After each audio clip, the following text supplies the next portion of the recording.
For today's video guys ay butasan natin itong mga hindi nagagamit na coffee mugs para gawin nating paso ng ating mga succulents. Ayan, kailangan natin ng pako, martilyo, tapos planggana na may tubig. Yung malulubog yung yung mug. Lagyan ng tela or towel sa ilalim ng mug para hindi mabasag, no? Ayan, ilagay muna ang lansa, and then pukpukin. Pasensya guys, yan tumatalon-talon yung camera natin kasi nakapatong sa lamesa.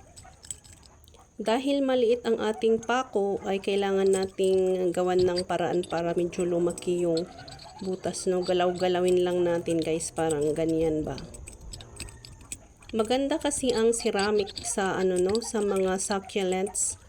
And sayang naman itong ating mga mugs kung itatapon lang natin. Gawin na lang natin silang pot. Hindi naman na sila nagagamit kasi old na sila. Itong malaki ay okay pa naman sana pero may crack na kasi. And sabi sa feng shui, hindi daw maganda na may mga gamit tayong may crack na. Medyo malas daw yun. Depende na sa tao kung maniwala o hindi. Hindi naman natin na magagamit yan kasi crack nga. Di lumalabas na yung gatas o kape, no?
Siya mamagano sa?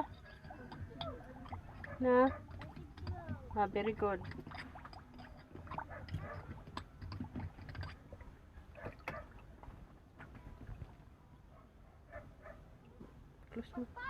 Tada! Ayan na sila. Thank you for watching. Have a nice day.